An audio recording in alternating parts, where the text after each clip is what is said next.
Damai sejahtera Allah yang melampaui segala akal budi, itulah memelihara hati dan pikiranmu di dalam Kristus Yesus Tuhan kita. Amin. Shalom. Horas. Bapak Ibu Saudara yang dikasihi oleh Tuhan Yesus Kristus, pada minggu ke-14 setelah Trinitatis hari ini, firman Tuhan akan menyapa kita dari buku Nabi Amos pasal 9 ayat 11 sampai pasal ayat 9 Amos 9 ayat 11 sampai 15 dalam topik Tuhan memulihkan umat-Nya. Saya akan baca untuk kita sesuai dengan terjemahan baru edisi kedua. Pada hari itu aku akan mendirikan kembali pondok daun yang telah roboh. Aku akan menutup retakan dindingnya dan akan mendirikan kembali reruntuhannya.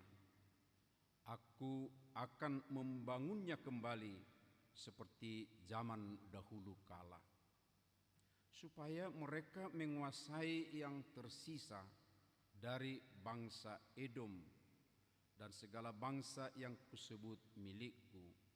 Demikianlah firman Tuhan yang melakukan hal ini.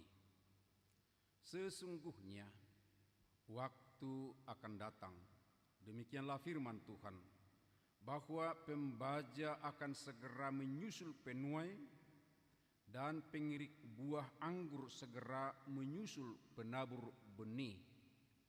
Gunung-gunung akan meniriskan anggur baru dan segala bukit akan kebanjiran. Aku akan memulihkan kembali umatku Israel. Mereka akan membangun kota-kota yang hancur luluh dan mendiaminya. Mereka akan menanami kebun-kebun anggur dan minum anggurnya. Mereka akan membuat kebun buah-buahan dan makan buahnya. Aku akan menanam mereka di tanah mereka, dan mereka tidak akan dicabut lagi dari tanah yang telah kuberikan kepada mereka. Firman Tuhan Allahmu. Demikian pembacaan firman Tuhan. Saudara-saudara yang dikasihi oleh Tuhan Yesus Kristus, kitab Amos sering disebut sebagai kitab penghukuman. Tapi di bagian akhir walaupun sedikit ada berita pemulihan. Mengapa demikian? Sebab hampir seluruh kitab Amos dari awal sampai menjelang akhirnya menyuarakan kemarahan Allah atas bangsa Edom. Kita tahu siapa Edom. Edom itu adalah saudara Israel atau dari Esau, sedemikian rupa kita ingat. Tapi juga atas dosa bangsa-bangsa lain, termasuk juga dosa Israel. Jadi kalau boleh kita baca dari pasal 1 sampai pasal 8 itu berita penghakiman atau hukuman kepada bangsa-bangsa yang berdosa. Namun menariknya itu tadi bagian penutup pasal 9, terutama ayat 11 sampai 15, di situ ada berita yang memberitahukan pemulihan bagi yang bertobat. Dan inilah saudaraku, wajah Allah yang penuh dengan kontras tetapi tidak terpisahkan. Allah menghukum dosa dan pendosa dengan tegas, namun sekaligus penuh kasih setia untuk memulihkan umat yang mau kembali kepadanya. Itu Allah yang kita kenal, itu Allah yang kita sembah, dan itu Allah yang mau kita dengar juga pada saat ini, saudara-saudaraku. Tuhan tidak kompromi dengan dosa, tetapi Tuhan penuh kasih kepada orang yang mau bertobat. Saudara-saudara, jika kita membaca di pasal 1 ayat 11, beginilah firman Tuhan di kitab Amos. Karena 3 perbuatan jahat Edom, bahkan karena 4 perbuatan jahatnya, Aku tidak akan menarik kembali keputusanku. Oleh karena telah mengejar saudara sendiri dengan pedang. Saudara sendiri yang dimaksud adalah orang Israel. Seharusnya Edom menjaga hubungan persaudaraan yang baik dengan Israel. Tetapi sebaliknya yang terjadi, sehingga Tuhan menegur sedemikian rupa.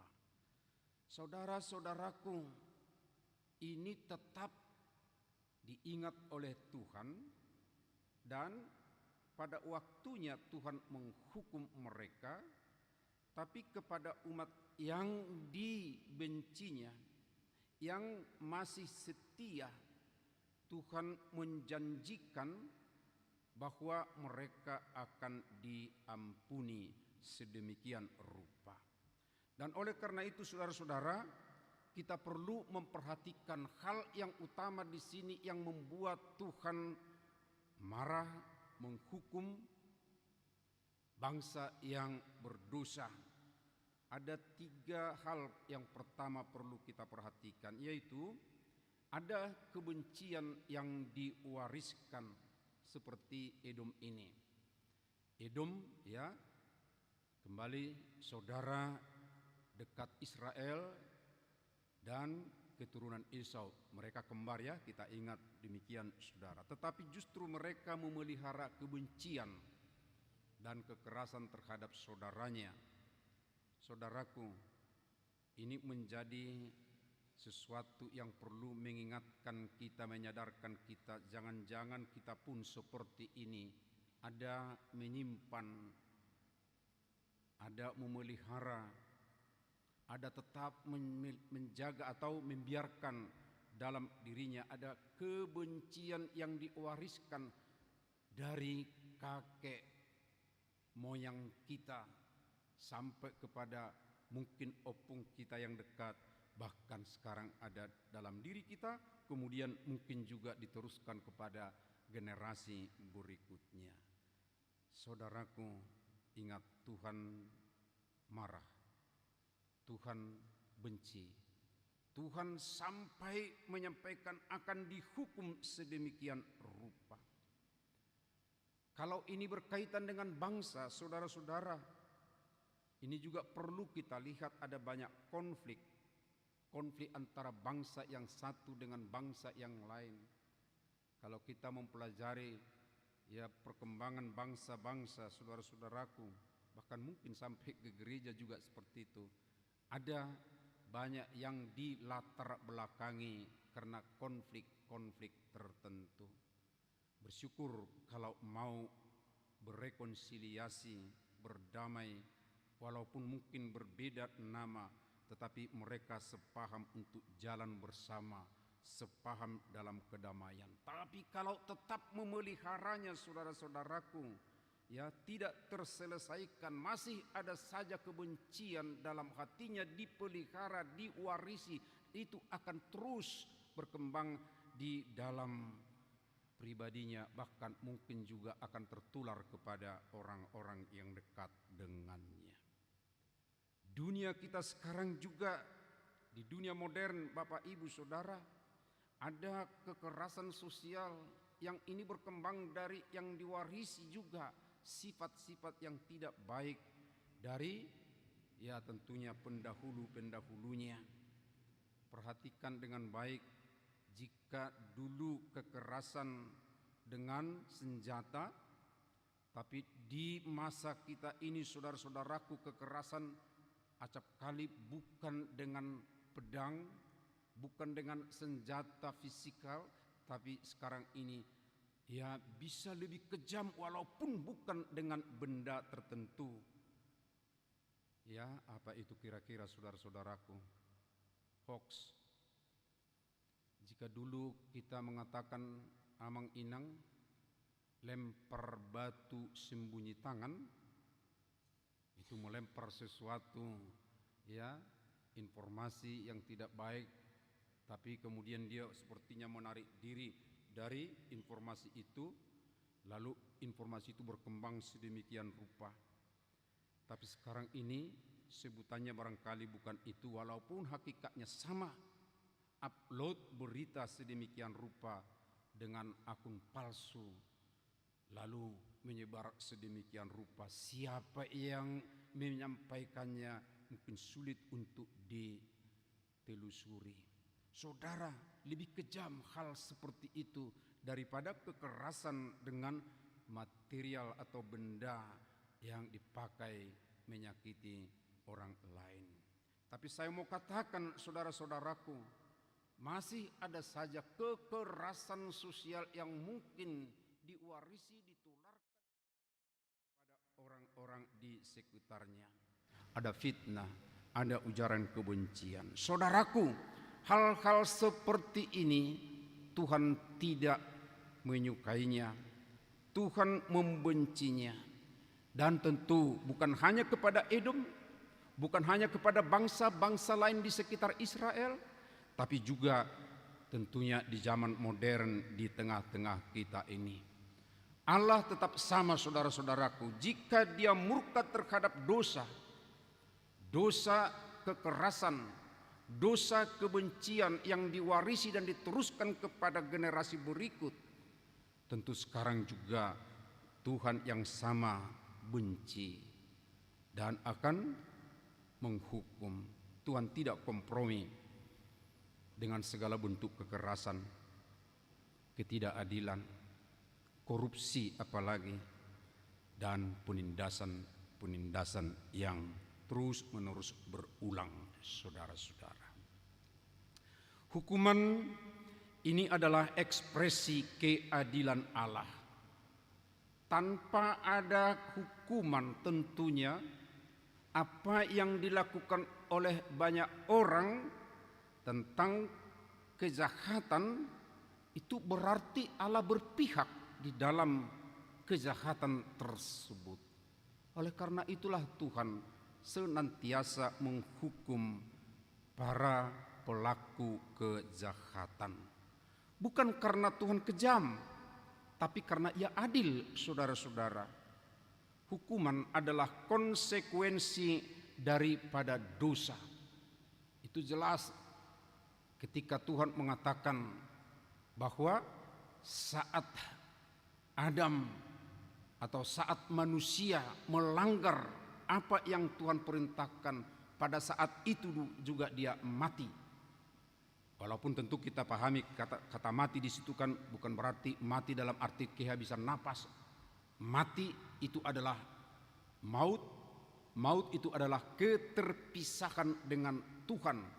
Artinya ketika melakukan kejahatan, melakukan dosa, di situ kita sudah terpisah dengan Tuhan dan pasti akan ada hukuman yang Tuhan berikan.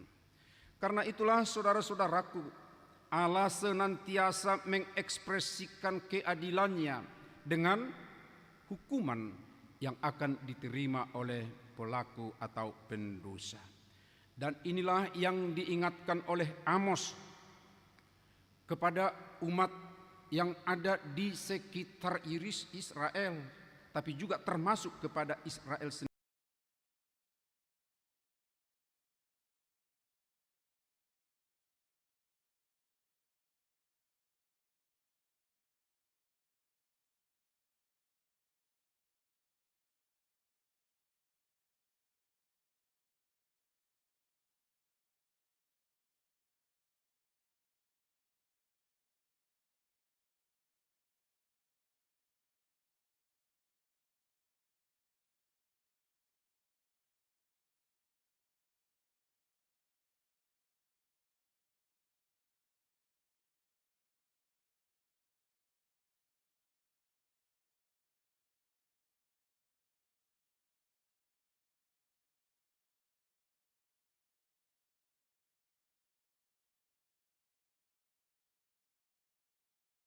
kita juga merasakan efek hukuman yang dilakukan oleh Tuhan.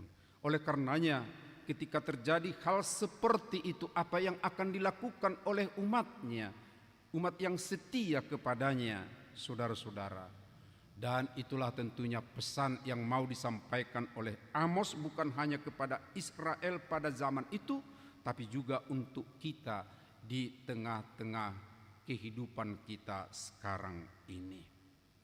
Saudara, ketidakadilan memang banyak kita lihat di tengah dunia. Krisis moral mungkin tidak jauh dari kita, di dekat kita.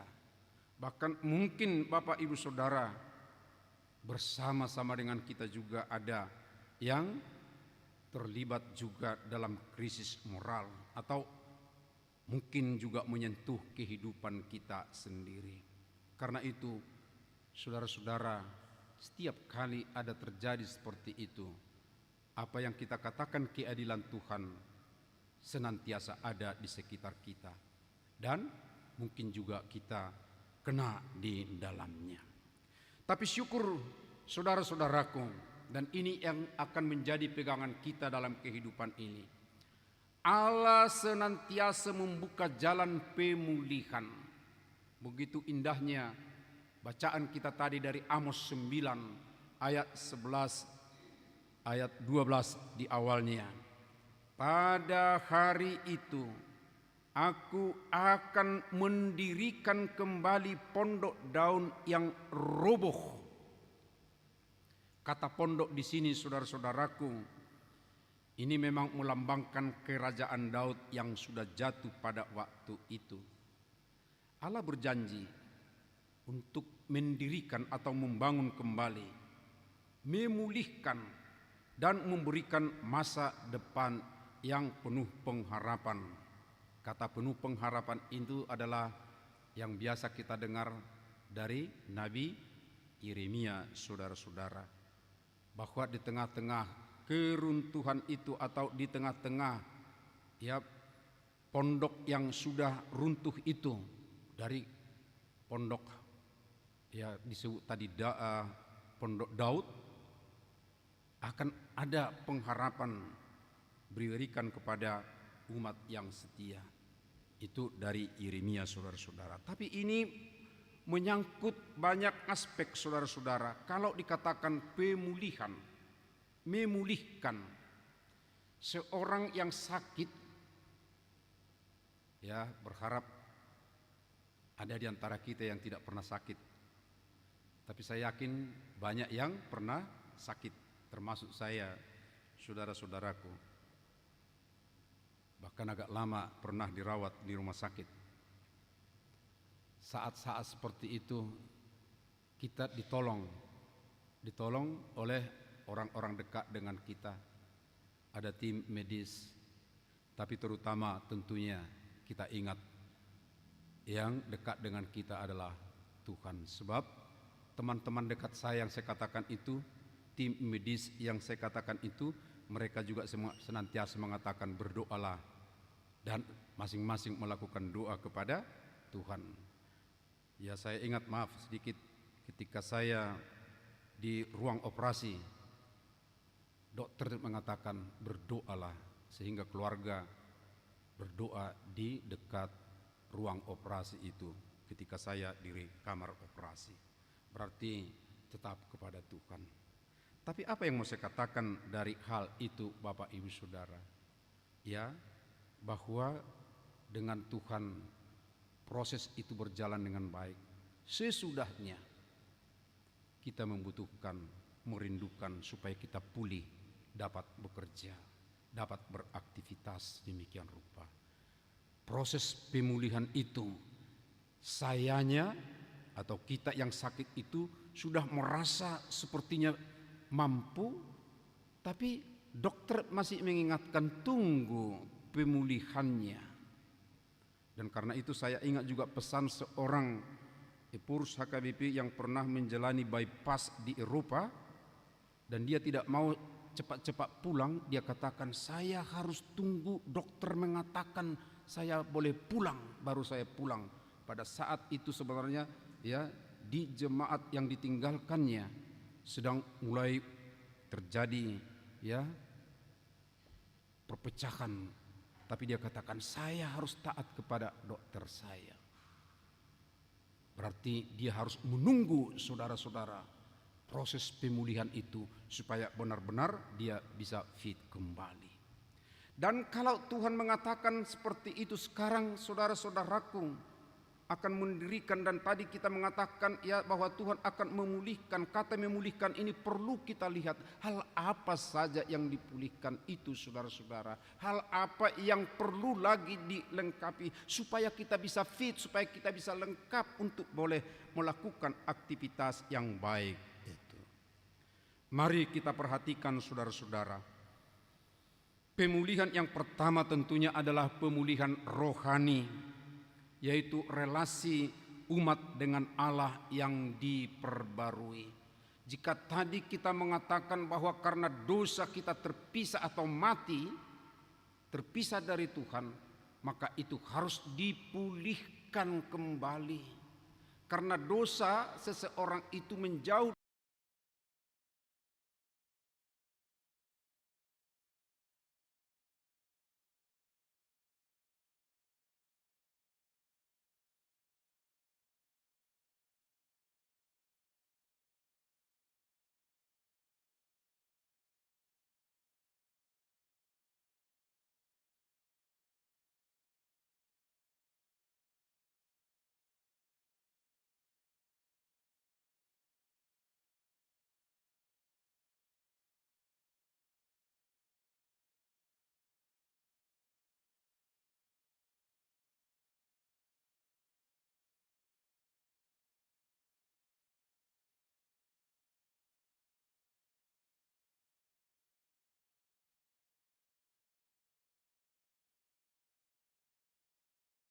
acap kali kita menjadi seorang yang kesepian rasanya walaupun ada orang-orang lain di sekitar kita. Sepertinya kita membungkam mulut, tapi bukan hanya mulut dalam arti esensi kemanusiaan kita, tapi jiwa kita. Kita tutup padahal ada orang-orang di sekitar kita.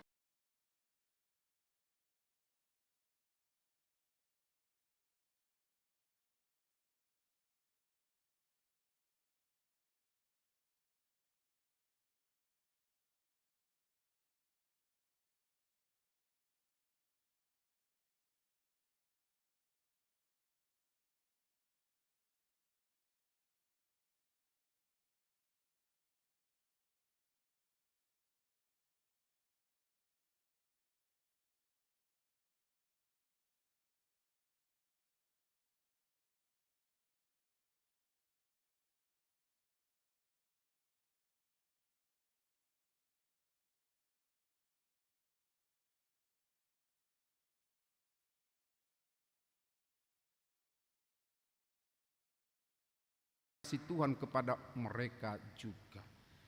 Di situ tentunya kita akan memperoleh pemulihan sosial, tapi juga pemulihan ekonomi. Ayat 13, saudara-saudara, ya ini perlu kita baca ulang kembali di sini supaya kita dengar apa yang dikatakan oleh Tuhan. Sesungguhnya waktu akan datang, demikianlah firman Tuhan, bahwa pembaja akan segera menyusul penuai dan pengirik buah anggur segera menyusul penabur benih. Gunung-gunung akan meniriskan anggur baru dan segala bukit akan kebanjiran. Saudara-saudara, kalau ada kata kebanjiran di sini, ini bukan bencana alam yang dimaksudkan di sini, tapi itu adalah berlimpah, mengalir sedemikian rupa hasil dari tanam-tanaman yang ditanam di kaki-kaki bukit tersebut.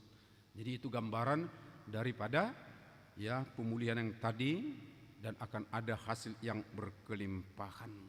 Saudara, saat ini kita merasakan ekonomi ya sepertinya bagaimana ya, agak-agak berat kita katakan. Barang-barang banyak tersedia, Sumber makanan kita bisa lihat di sana, tapi mau membelinya, mau menikmatinya, harganya ya tidak terjangkau kadang-kadang. Lalu ada muncul, saudaraku, apa kira-kira ya kalau seperti ini? Ya, cemas. Bagaimana ya kehidupan saya? Khawatir. Tapi saudara-saudara, kembali epistel kita tadi mengingatkan ya, itu soal kekhawatiran. Khawatir akan hidupnya, khawatir akan makanannya, khawatir akan hal-hal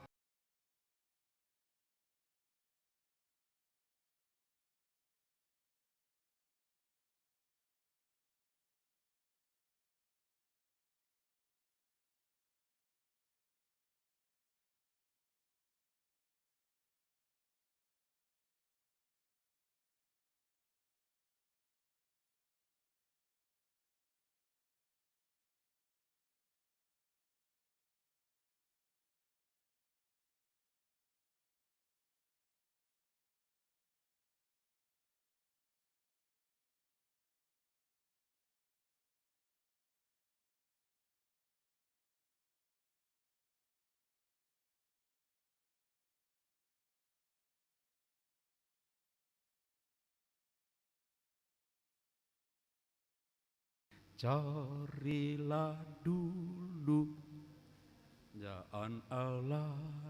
Kata Bataknya apa tahu kira-kira?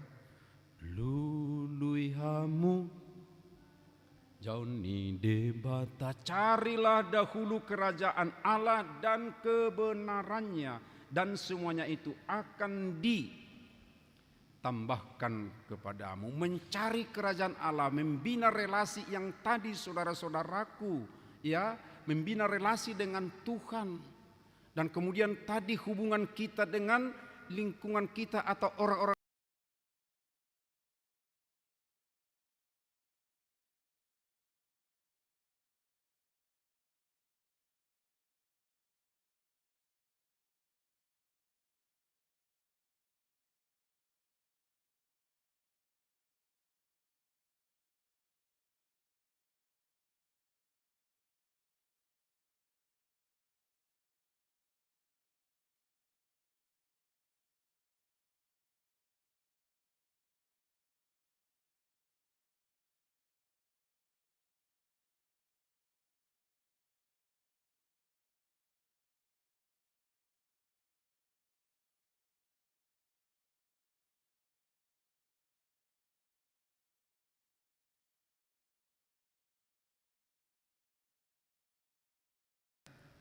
Skill kita sendiri, pikiran kita sendiri, ya memang bisa kita capai sedemikian rupa saudara-saudaraku.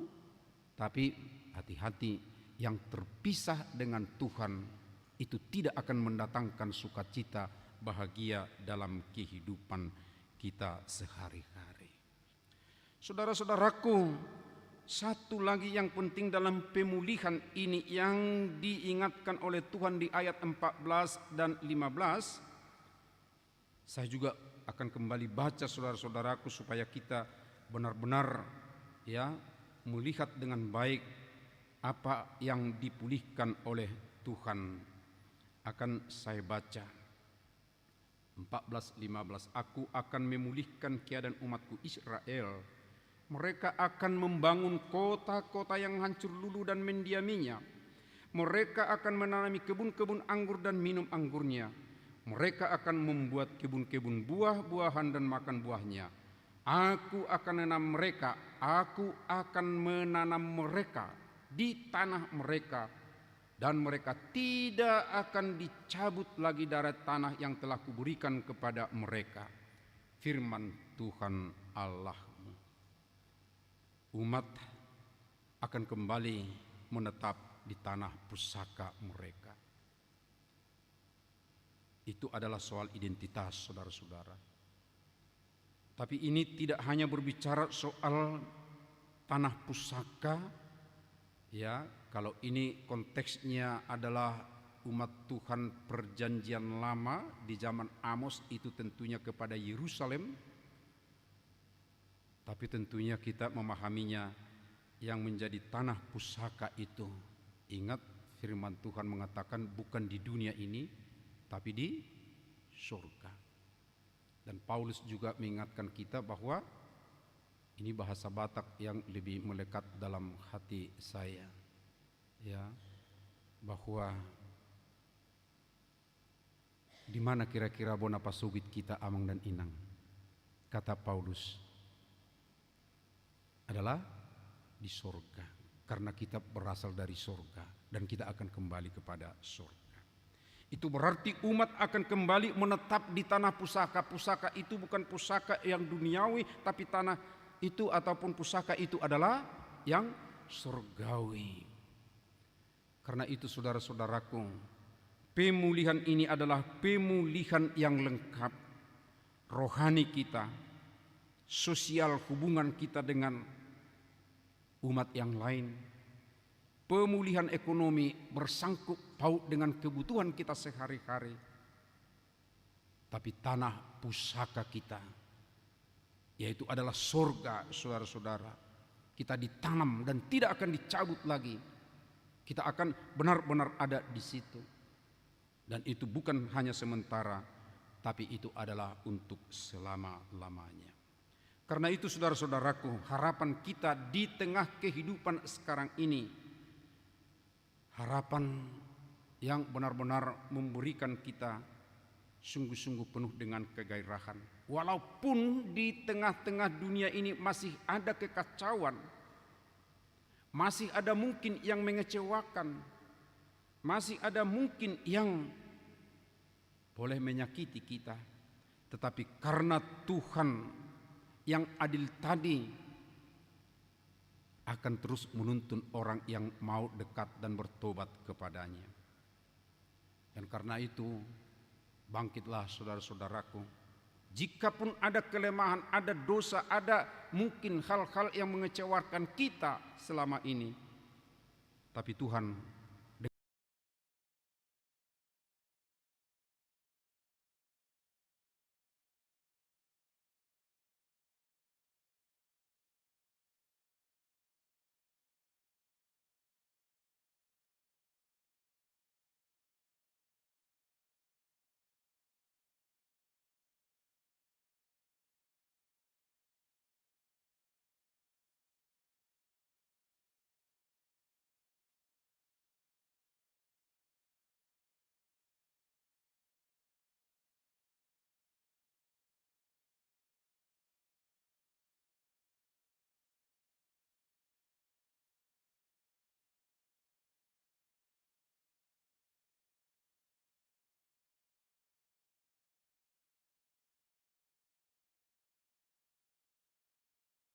menghadirkan keadilan, meneruskan apa yang telah Tuhan katakan ini sebagai pengampunan, pemulihan kepada orang-orang di sekitar kita. Karena itu saudara-saudaraku, marilah dengan penuh hati kita meninggalkan dosa kita, kita bertobat, kita mau datang di hadapan Tuhan, dan terimalah pemulihan daripada Tuhan. Dan senantiasa kita setia dalam pemulihan, kita juga akan menyampaikan, memberikan pemulihan kepada orang-orang di sekitar kita. Amin, mari kita berdoa. Terima kasih Tuhan, di tengah-tengah kehidupan kami yang banyak hal yang menyakitkan, bahkan mungkin kami pun ada juga yang didera oleh karena kesalahan, kekurangan, sehingga kami menerima penghukuman. Namun Tuhan dengan kasih-Mu menerima kami, orang yang mau datang di hadapan-Mu. Dan Tuhan mau untuk memulihkan kami dalam semua aspek kehidupan kami. Ya Tuhan, teguhkanlah hati kami, dan kuatkan kami Tuhan untuk boleh juga meneruskan apa yang baik itu kepada orang-orang di sekitar kami. Sebab Tuhan juga terbuka untuk pemulihan bangsa yang lain. Kuatkan kami Bapa.